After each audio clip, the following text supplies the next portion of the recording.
Well, what you say? We have to have a personal mission. What's your personal mission? So my mission, and it took me a while, and I made it really clear when I got back from Costa Rica last year, is we decided that, first of all, what I'm doing with London Real, it's where Brian Rose ends and London Real begins is not clear to me whatsoever.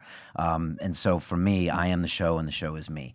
And I have to be very careful who I let in the studio, including you, because these people literally changed the course of my life. I mean, I dress this way because I have a mentor called the $50 billion man. I move the way I move because of a guy named IDO Portal in Israel who teaches fighters like Conor McGregor in the UFC how to move. I mean, like everything about me has changed by people that have come on the show. And so it's just become my life. And so for me, we have a mission, and that's simply to create a mass scale transformation of humanity into a fully empowered, conscious, and cooperative species. And we thought about those words, fully empowered, conscious, and cooperative.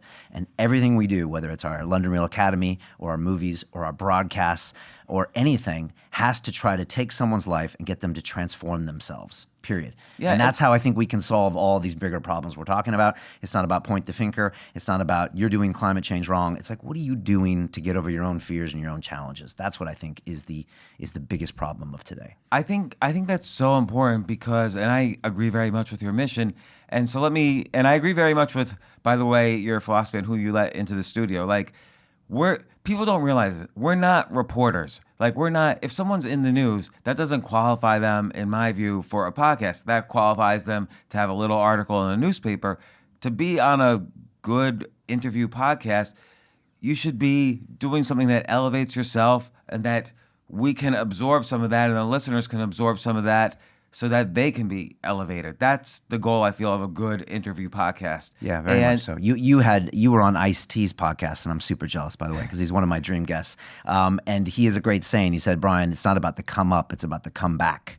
And so every guest on my show, I want to see what happened after they hit rock bottom. How did you come back from the loss? How did you come back from the struggle? How did you come back from the tragedy?